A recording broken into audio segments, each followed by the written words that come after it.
O sol nascia sangrento sobre a Caatinga quando Zé Sereno chegou ao acampamento com a notícia que mudaria tudo. Cavalgara 3 dias sem parar, os olhos vermelhos de cansaço e poeira, a boca seca como mandacaru. Desmontou do cavalo ofegante e caminhou direto para onde Lampião organizava as armas do dia. Patrão, tem novidade ruim. Virgulino Ferreira da Silva, aos 42 anos, conhecia aquele tom de voz. Era o mesmo que antecedia mortes, traições, perseguições sem trégua. Parou de limpar o rifle e olhou fixamente para o cangaceiro. Fala logo. Contrataram um matador para acabar com o senhor, um tal de Perna Curta. O nome ecoou pelo acampamento como pedra jogada em água parada. Alguns cangaceiros mais novos nunca tinham ouvido falar, mas os veteranos trocaram olhares preocupados. Perna Curta não era pistoleiro comum. Quem contratou? Os 3 coronéis, Antônio Pereira, Joaquim Rabelo e Manuel Clementino. Fizeram acordo ontem à noite na Fazenda São Bento. 1000 contos de réis pelo trabalho. Lampião assoviou baixinho. 1000 contos era dinheiro suficiente para comprar fazenda inteira, gado e tudo. Os coronéis estavam levando a sério. E o que mais você descobriu sobre esse Perna Curta? Zé Sereno tirou o chapéu e coçou a cabeça, reunindo coragem para falar o que sabia. Dizem que ele nunca perdeu duelo, patrão. 23 homens já caíram na frente dele. Todos em combate limpo, olho no olho. Todos. O danado não aceita emboscada nem covardia. Só duelo aberto meio-dia, distância regulamentar. Estranho. Por quê? Matador que ganha dinheiro matando não costuma ter frescura com método. Maria Bonita se aproximou, trazendo café quente numa caneca de metal. Tinha o hábito de aparecer silenciosamente quando conversas importantes começavam. Aos 27 anos, era mais que companheira do chefe. Era sua conselheira mais perspicaz. Que tipo de homem é esse Perna Curta? Perguntou ela. Filho de comerciante de Petrolina, respondeu Zé Sereno. Aprendeu a atirar com o pai, que também era matador nas horas vagas. Desde menino já mostrava talento com arma de fogo. Família? Pai morreu há 5 anos. Mãe? Ninguém sabe. Irmãos? Não tem. Vive sozinho, não tem mulher fixa, não tem vício conhecido. Casa? Não tem casa. Fica onde o trabalho levar. Hotel, pensão, rancho abandonado. Nunca fica mais de 2 semanas no mesmo lugar. Lampião bebeu o café devagar, processando as informações. Homem sem raízes era homem perigoso. Não tinha nada a perder, ninguém para ameaçar, lugar nenhum para atacar. E como ele trabalha? Estuda o adversário durante semanas antes do confronto. Descobre hábitos, manias, medos. Conhece a velocidade média do saque, os trejeitos que antecedem o tiro. Quando chega a hora do duelo, já sabe tudo sobre o oponente. Já sabe tudo sobre mim, então. Deve saber sim, patrão. Faz 3 semanas que ele anda fazendo perguntas sobre o senhor em Juazeiro, Paulo Afonso, Petrolina. Conversou com comerciante, vaqueiro, até com padre. Que tipo de pergunta? Quer saber como o senhor atira, que arma prefere, se é destro ou canhoto, se tem algum ritual antes de sacar. Perguntou também sobre seus medos, suas superstições, suas manias. E o que andaram falando? De tudo um pouco. Que o senhor é rápido como cobra, que nunca erra tiro a menos de 50 metros, que prefere revólver calibre .38. Falaram também que o senhor sempre toca no punhal da bota direita antes de sacar, como se fosse amuleto. Lampião olhou para a bota direita instintivamente. Era verdade. Sempre tocava no cabo do punhal antes de combates importantes. Nem sabia que o gesto era tão óbvio. Mais alguma coisa? Que o senhor não atira em mulher, criança ou homem desarmado. E que nunca recusa duelo quando desafiado publicamente. Isso é verdade? É sim, patrão. Todo mundo sabe.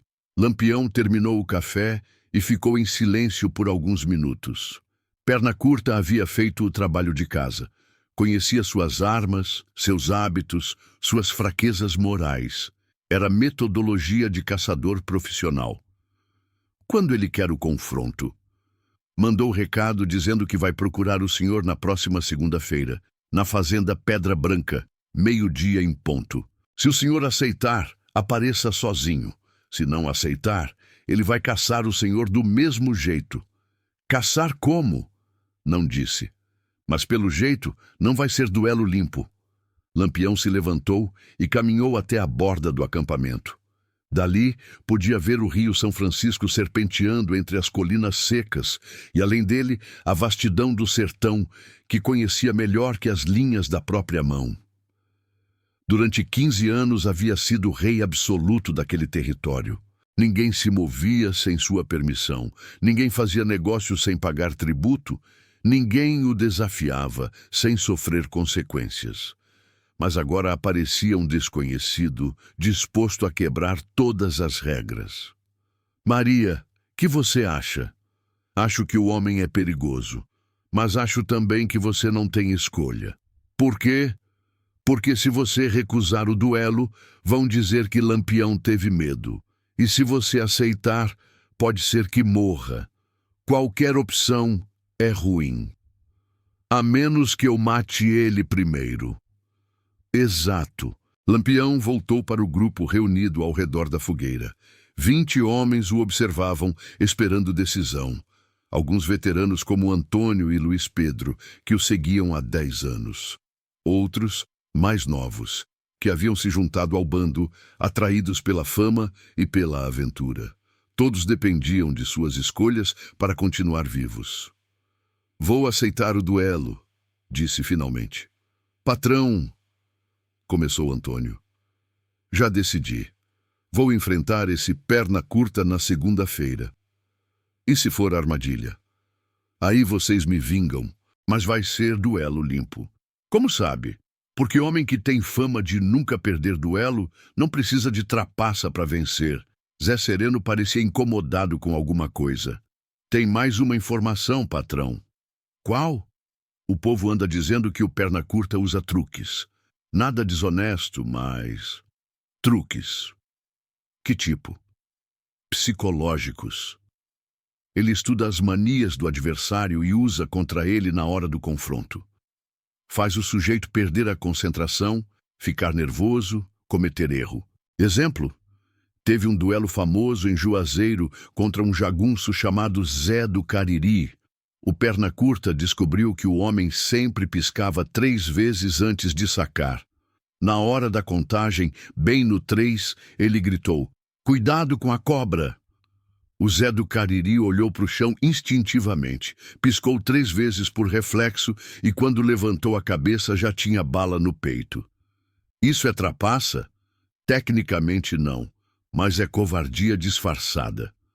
Lampião ponderou a informação. Se Perna Curta usava táticas psicológicas, significava que não confiava apenas na velocidade. Era inteligente, calculista, perigoso de formas que iam além da rapidez no gatilho.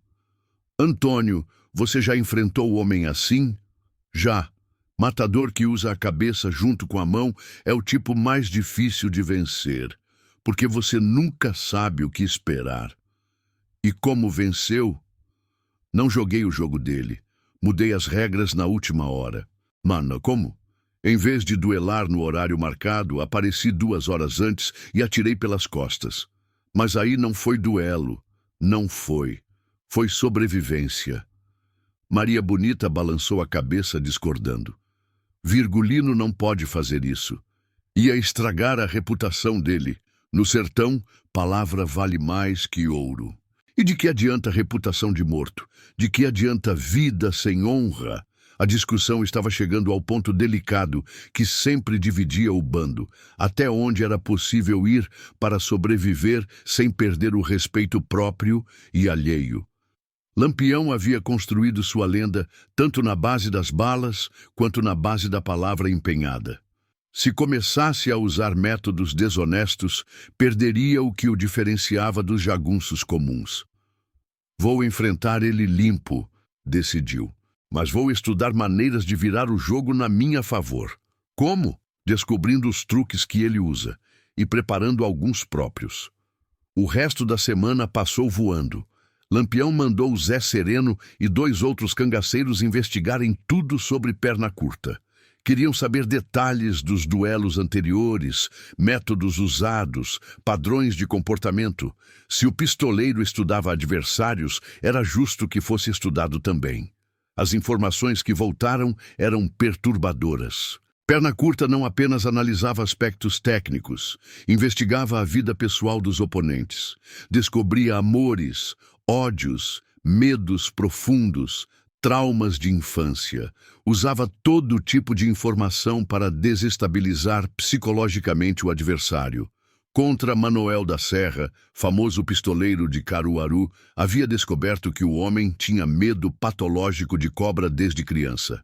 Na hora do duelo, soltou uma cascavel na arena, fazendo Manoel perder completamente a concentração. Contra João Facão, jagunço, conhecido por sua frieza, havia descoberto que o homem carregava culpa pela morte acidental da própria filha. Momentos antes do confronto, começou a falar sobre crianças mortas, fazendo João Facão explodir em fúria descontrolada e atirar antes da hora. "Esse homem é demônio", disse Maria Bonita depois de ouvir os relatos. "Não é demônio, é inteligente", corrigiu Lampião.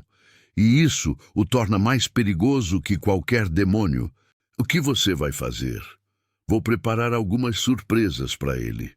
Lampião passou os dias seguintes treinando não apenas a pontaria, mas técnicas de controle mental que havia aprendido com um velho feiticeiro do Cariri. Exercícios de respiração, concentração, bloqueio de pensamentos invasivos. Se perna curta queria jogar guerra psicológica, encontraria adversário preparado. Na noite de domingo, véspera do duelo, o acampamento estava tenso. Alguns cangaceiros apostavam que Lampião venceria fácil. Outros suspeitavam que o chefe havia encontrado páreo para sua altura. "Virgulino", disse Maria Bonita, deitada ao lado dele na rede, "se acontecer alguma coisa amanhã, não vai acontecer nada. Mas se acontecer, quero que saiba uma coisa." "O quê?" "Você é o homem mais corajoso que já conheci. Não importa o resultado do duelo. Isso ninguém tira de você." "Coragem às vezes não basta, Maria." "Às vezes não, mas é sempre o que diferencia homem de bicho." Lampião a beijou na testa e fechou os olhos, tentando dormir. Mas o sono não veio. Ficou acordado até de madrugada, repassando mentalmente cada detalhe do confronto que estava por vir. Na manhã seguinte, segunda-feira, levantou antes do sol nascer. Banhou-se no rio, fez a barba com cuidado, vestiu suas melhores roupas. Se fosse morrer, morreria apresentável. "Pronto?" perguntou Maria Bonita. "Pronto." Montou no alazão Trovão e partiu sozinho para a fazenda Pedra Branca. O trajeto durava 2 horas, tempo suficiente para pensar, se preparar mentalmente ou simplesmente curtir o que poderia ser sua última cavalgada. A fazenda abandonada apareceu no horizonte exatamente ao meio-dia. De longe, Lampião podia ver uma figura solitária esperando próximo ao açude seco. Mesmo à distância, reconheceu o chapéu de couro marrom, que era a marca registrada de perna curta. Desceu do cavalo a 200 metros de distância e caminhou lentamente em direção ao adversário. Queria estudar cada detalhe da postura, dos movimentos, da linguagem corporal. Perna curta era mais alto do que esperava, e mais magro também. Tinha porte elegante, quase aristocrático, que contrastava com a fama de matador. Vestia calças escuras bem passadas, camisa branca impecável, colete de couro fino. O revólver pendia num coldre trabalhado, posicionado para saque com a mão esquerda. Quando chegaram a 20 metros de distância, pararam simultaneamente. "Sebastião Alves da Costa", disse o pistoleiro, tocando a aba do chapéu. "Virgulino Ferreira da Silva. Vim sozinho conforme prometido." "Eu também." Perna Curta sorriu, e foi nesse momento que Lampião sentiu o primeiro arrepio de desconfiança. O sorriso não era de matador profissional, era genuíno, quase amigável. "Posso fazer uma pergunta antes de começarmos?" disse Perna Curta. "Pode. O senhor realmente acredita que vai me vencer neste duelo?" A pergunta pegou Lampião de surpresa. Esperava provocações, intimidações, jogos psicológicos, não esperava curiosidade sincera. "Acredito." "Por quê?" "Porque nunca perdi duelo." "Nem eu." "Alguém vai perder hoje." "Necessariamente?" "Como assim?" Perna Curta deu um passo para o lado, mantendo a distância regulamentar, mas mudando ligeiramente o ângulo de posicionamento. "E se eu dissesse que não vim aqui para matá-lo?" "Diria que está mentindo." "E se eu provasse que não tô?" "Como?" "Fazendo uma proposta que pode interessar aos dois." O vento mudou de direção, levantando poeira entre os dois homens. Lampião manteve a mão próxima ao revólver, desconfiado. No sertão, ofertas tentadoras costumavam anteceder as piores traições. "Que tipo de proposta?" "Os coronéis que me contrataram são uns tolos. Acham que você é apenas um bandido que cresceu demais. Não entendem que você é uma ideia, seu Lampião, e ideias não morrem com balas. Chegue ao ponto." "O ponto é que eu não preciso do dinheiro deles, e você não precisa morrer hoje." "Então, por que veio?" "Curiosidade. Queria conhecer pessoalmente o homem que transformou o sertão no próprio reino." Lampião estudou atentamente a expressão do adversário.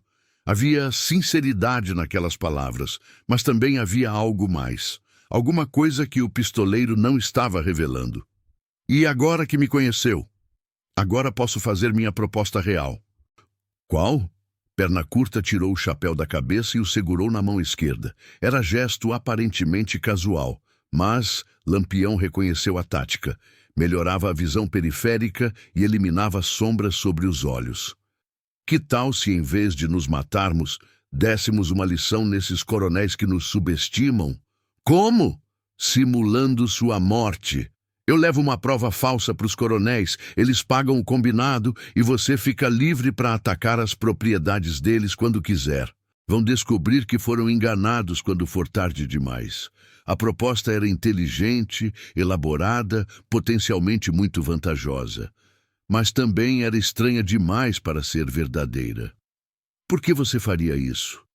"Porque descobri que gosto mais de enganar coronéis do que de matar cangaceiros." "E qual seria sua parte no negócio?" "Ficaria com o dinheiro da contratação e sumiria da região.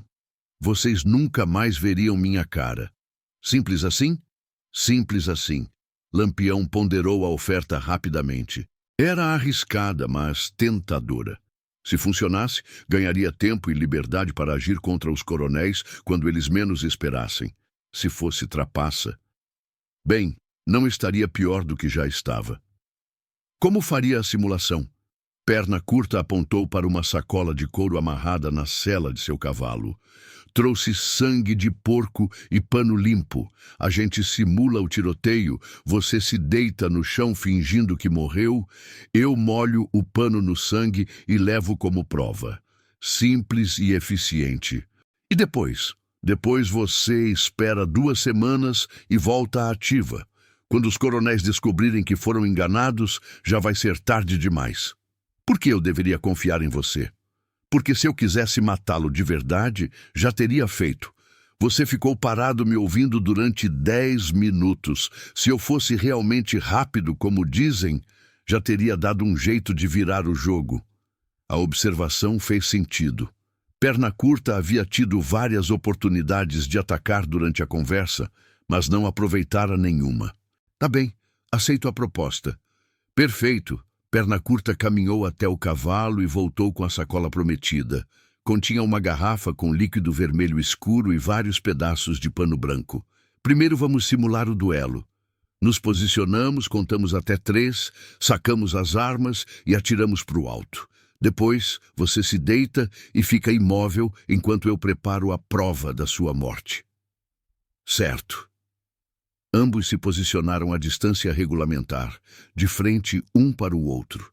Quem conta? Perguntou Perna Curta. Você. Lampião sentiu a familiar tensão pré-combate, mesmo sabendo que era simulação. 2. Os músculos se contraíram. A respiração ficou controlada. A concentração se intensificou. 3. Ambos sacaram simultaneamente e dispararam para o alto. Os tiros ecoaram pelo açude seco, assustando algumas aves que sobrevoavam a região. Perfeito, disse Perna Curta, guardando a arma. Agora, deita no chão e fica imóvel. Lampião se deitou de costas na terra seca, fechando os olhos e controlando a respiração para simular morte. Perna Curta molhou um dos panos no sangue de porco e o colocou sobre o peito do cangaceiro. Pronto. Oficialmente Lampião morreu em duelo justo. E agora? Agora eu vou embora. Você fica aí quietinho por mais meia hora. Depois pode se levantar e voltar para o seu bando. Perna Curta guardou o pano ensanguentado numa sacola separada e se dirigiu para onde havia deixado seu cavalo. Sebastião, chamou Lampião ainda deitado. Que foi? Se nossos caminhos se cruzarem de novo, vamos ser amigos ou inimigos? O pistoleiro parou e olhou para trás, aquele sorriso enigmático novamente no rosto. Depende das circunstâncias, seu Lampião. No sertão, nada é definitivo. Nem a morte? Principalmente a morte. Perna Curta montou e partiu em direção à cidade, deixando Lampião sozinho no açude. O cangaceiro ficou deitado conforme combinado, processando tudo o que havia acontecido. Havia sido enganado, possivelmente, mas também havia ganhado uma oportunidade única de surpreender os coronéis. Era um jogo arriscado, mas potencialmente muito vantajoso. Quando finalmente se levantou, meia hora depois, Lampião tinha a estranha sensação de que havia participado de algo muito maior do que um simples acordo entre adversários. Havia algo sobre Perna Curta que não batia, algo que ia além da inteligência e da habilidade com armas. Mas essas eram preocupações para depois. Por enquanto, tinha que voltar ao acampamento e explicar para Maria Bonita e os outros cangaceiros que estava oficialmente morto, e que essa morte, por mais falsa que fosse, poderia ser a melhor coisa que havia acontecido ao bando em muito tempo. 5 dias depois do falso duelo, tudo começou a dar errado. Lampião estava escondido numa gruta próxima ao Rio São Francisco quando Zé Sereno chegou correndo, o cavalo espumando de tanto galope. Patrão, tem problema sério! Fala logo. O tal Perna Curta, ele não foi buscar o dinheiro dos coronéis. Lampião sentiu um aperto no estômago. Como assim? Os coronéis estão esperando ele há 3 dias. Marcaram encontro na Fazenda São Bento para entregar os 1000 contos, mas o danado sumiu no mundo. E eles acreditaram na minha morte? Acreditaram. O coronel Antônio Pereira até mandou celebrar missa pela sua alma, mas estão estranhando o sumiço do pistoleiro. Mais alguma coisa? Tem. Apareceu um homem na cidade fazendo perguntas sobre o Perna Curta. Quer saber onde ele nasceu, quem era a família, de onde veio. Que tipo de homem? Bem vestido, sotaque do sul. Disse que era investigador particular contratado pela família para acertar umas questões de herança. Lampião ficou inquieto. No sertão, quando alguém começava a investigar o passado de pistoleiros famosos, geralmente era porque havia segredos escondidos. E descobriu alguma coisa? Isso que é estranho, patrão. Ninguém conseguiu dar informação sobre o Perna Curta. Parece que o homem apareceu do nada há uns 6 meses. Como assim? Do nada? Não tem família conhecida na região, não tem casa, não tem história. É como se tivesse sido inventado. A informação deixou Lampião profundamente incomodado. Homem sem passado era homem perigoso. Ou era foragido de algum crime grave, ou estava usando identidade falsa. Zé, quero que você descubra mais sobre esse investigador. Onde ele está hospedado, com quem conversou, que tipo de pergunta fez exatamente. Sim, senhor. E cuidado, se o homem é realmente da família do Perna Curta, pode ser tão perigoso quanto ele. Zé Sereno partiu na mesma tarde, deixando Lampião com uma sensação crescente de que havia caído numa armadilha muito mais elaborada do que imaginara. Maria Bonita se aproximou, percebendo a preocupação do companheiro. Tá pensando no pistoleiro? Tô pensando que fui idiota de confiar nele. Tites, por quê? Porque homem que aparece do nada oferece acordo vantajoso demais e depois some sem buscar pagamento, tá jogando jogo diferente do que aparenta. Que tipo de jogo? Ainda não sei, mas vou descobrir. Na manhã seguinte, Zé Sereno voltou com informações perturbadoras. Patrão, descobri coisa grave sobre o tal investigador. Fala. O homem não é investigador particular. É Tenente-Coronel Alberto Nascimento, da Polícia Militar de Pernambuco. Lampião sentiu como se tivesse levado um soco no estômago. Militar. Pior, ele está aqui numa missão oficial do governo do estado. Veio investigar a suposta morte do senhor porque desconfiam que foi tudo armado. Como descobriram? Parece que alguém denunciou. Mandaram comunicado para o governo dizendo que Lampião tinha morrido, mas algum detalhe não bateu. Aí mandaram esse tenente investigar. Ele sabe que eu tô vivo? Ainda não tem certeza, mas está desconfiando. Ontem ele disse para o coronel Antônio Pereira que a história do duelo tinha muita coisa estranha. Que tipo de coisa? Primeiro, que o Perna Curta nunca foi buscar o pagamento. Segundo, que ninguém conhece o passado do pistoleiro. Terceiro, que não tem testemunha do duelo além do próprio Perna Curta. Lampião começou a entender a dimensão do problema. Se o governo estava investigando, significava que havia vazamento de informação em alto nível. Alguém com acesso aos coronéis havia passado detalhes para as autoridades. O que mais esse tenente descobriu? Que o nome Sebastião Alves da Costa é falso. Não existe registro de nascimento, não tem família, não tem propriedade. É como se o homem tivesse sido inventado há 6 meses. Inventado por quem? Isso que é o problema, patrão. O tenente acha que foi inventado pelo próprio governo. A revelação deixou Lampião atônito. Que governo? Pelo que entendi, o Perna Curta pode ser agente infiltrado que saiu de controle. Foi mandado numa missão secreta e desapareceu durante o trabalho. Que tipo de missão? Ninguém sabe. Mas deve ser coisa séria, senão não mandariam tenente-coronel atrás dele. Lampião começou a conectar as peças do quebra-cabeça. Perna Curta era agente do governo enviado numa missão que provavelmente envolvia ele próprio. Mas algo havia dado errado. O agente havia desaparecido, mudado de lado ou decidido jogar seu próprio jogo. Onde o Perna Curta está agora? Sumiu. Nem os coronéis, nem o tenente conseguiram encontrar rastro. E o tenente? O que pretende fazer? Vai continuar investigando até descobrir a verdade. E se confirmar que o senhor está vivo, vai comunicar ao governo e mandar força militar atrás do bando.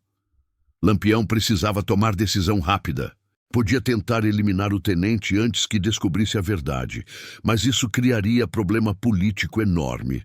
Podia fugir da região, mas significaria abandonar seu território. Ou podia tentar encontrar Perna Curta e descobrir qual era o jogo real. Zé, preciso que você faça uma coisa. Espalha boato de que Lampião vai atacar a Fazenda São Bento hoje à noite. Conta para os comerciantes, para os vaqueiros, para todo mundo. É verdade? Não, mas quero ver quem aparece lá esperando por mim. Tá achando que o Perna Curta vai aparecer?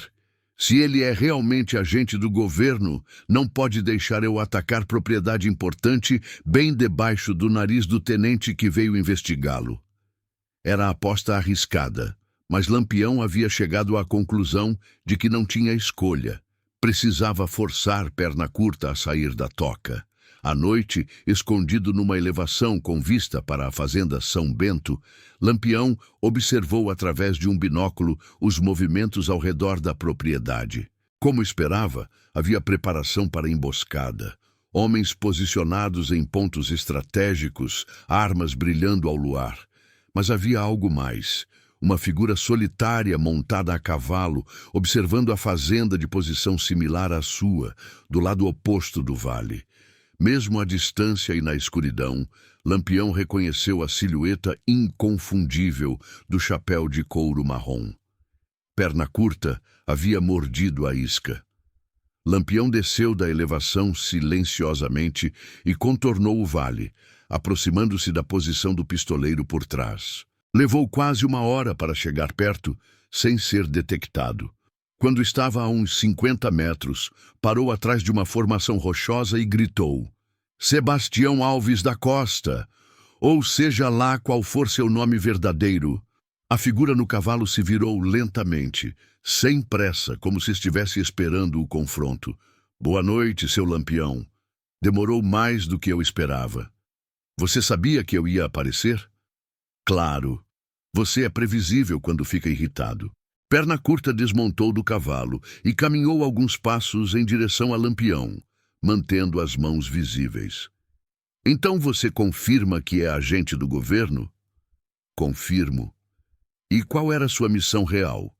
Estudar você, descobrir suas táticas, seus pontos fracos, sua organização. Depois eliminar você da forma mais discreta possível. E por que não cumpriu a missão? Perna Curta riu, uma risada sem humor. Porque descobri que meus superiores são ainda mais tolos que os coronéis que me contrataram. Como assim? Eles acham que matando você vão resolver o problema do cangaço. Não entendem que você é símbolo, não apenas um homem. Matando Lampião, vão criar 100 outros Lampiões. E aí? Aí que eu decidi mudar de lado. Mudar como? Oferecendo meus serviços para você em vez de para eles. Lampião manteve a arma em punho, desconfiado. Por que eu acreditaria nisso? Porque eu podia ter matado você 5 dias atrás e não matei. Porque podia ter entregado você para o tenente-coronel e não entreguei. E porque vou provar minha lealdade agora. Como?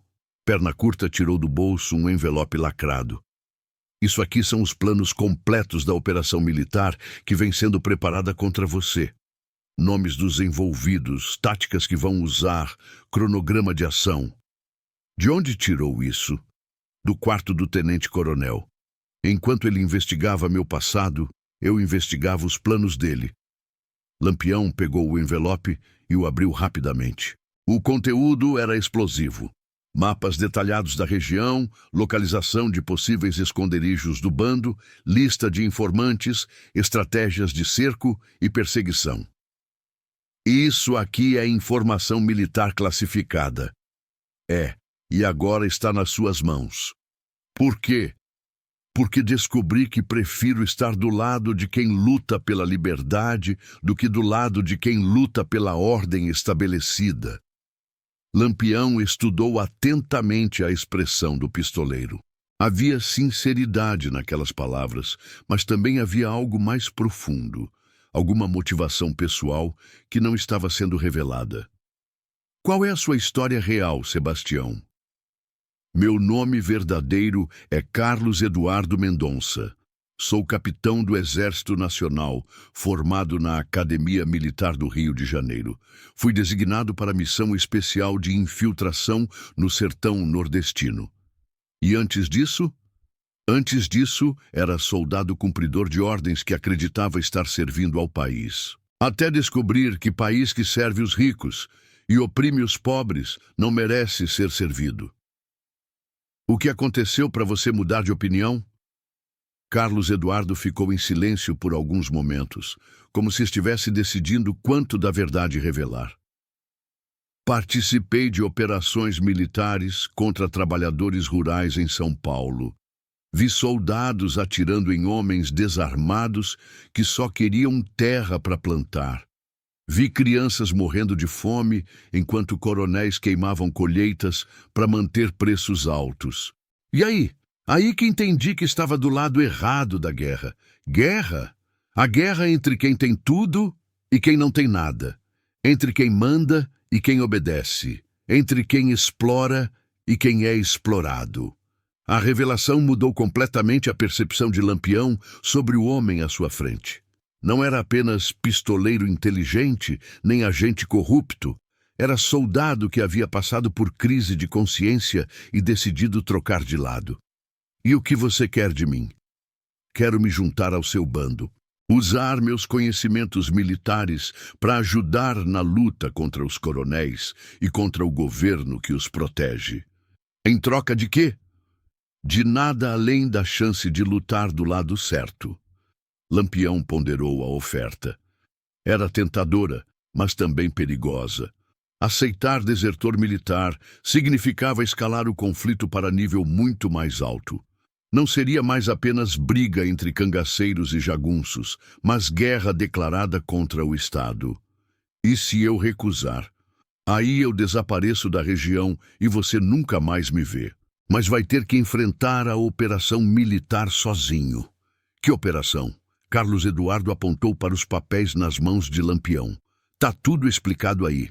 Vão mandar 3 batalhões do Exército, mais volantes da Polícia Militar de Pernambuco e Bahia. Operação coordenada para cercar e eliminar seu bando definitivamente. Quando? Daqui a 2 semanas. Por que estão fazendo isso agora? Porque você cresceu demais, está incomodando interesses políticos importantes. Não é mais questão regional, virou questão nacional. Como assim? Você se tornou símbolo de resistência popular. Tem gente em todo o Brasil falando sobre Lampião como herói do povo oprimido. Isso está assustando as elites. A informação era ao mesmo tempo lisonjeira e assustadora. Lampião sabia que sua fama havia se espalhado, mas não imaginava que tivesse alcançado dimensão nacional. E você acha que pode ajudar contra 3 batalhões? Sozinho não, mas posso ensinar táticas militares modernas para os seus homens. Posso ajudar a organizar defesas mais eficientes e, principalmente, posso antecipar os movimentos do inimigo. Como? Porque conheço a mentalidade militar. Sei como pensam, como planejam, como atacam. Conheço os pontos fracos da estrutura hierárquica. Lampião olhou novamente para os documentos. Os planos militares eram detalhados e aterrorizantes. Se fossem executados corretamente, não haveria chance de escape. Tá bem, aceito sua oferta. Tem certeza? Tenho, mas com uma condição. Qual? Se você me trair, eu mesmo corto sua garganta. Devagar. Carlos Eduardo sorriu, estendendo a mão para selar o acordo. Justo. Lampião apertou a mão do ex-agente, selando a aliança que mudaria completamente a natureza do conflito no sertão. E agora? Agora a gente volta pro acampamento. Você vai conhecer meu pessoal e a gente vai começar a se preparar para a guerra de verdade. Guerra? É, porque depois do que você me mostrou, não tem mais como fingir que isso é só briga entre cangaceiro e coronel. Isso virou revolução. Os 2 homens montaram em seus cavalos e partiram juntos em direção ao acampamento de Lampião. Atrás deles, a fazenda São Bento continuava iluminada, com homens armados esperando por um ataque que nunca viria. Mas outros ataques viriam. Muitos outros. Porque Lampião havia acabado de ganhar o aliado mais perigoso possível. Um soldado profissional que conhecia todos os segredos do inimigo e havia decidido usar esse conhecimento contra seus antigos superiores. A guerra que se aproximava seria diferente de tudo que o sertão já havia visto. Não seria mais guerrilha improvisada contra jagunços mal organizados. Seria conflito militar moderno, com táticas avançadas, estratégias elaboradas e brutalidade sem precedentes. E no centro de tudo, 2 homens que nunca haviam perdido. Um cangaceiro que se tornara lenda e um soldado que aprendera a odiar o uniforme que vestia. Juntos, eles iriam mostrar ao governo federal que subestimar o sertão era erro fatal. Juntos, iriam transformar a Caatinga no cemitério dos batalhões enviados para pacificá-la. E quando a fumaça baixasse, o Brasil descobriria que havia nascido uma nova realidade. A realidade onde Lampião não era mais apenas rei do cangaço. Era general de uma revolução que ninguém viu chegar.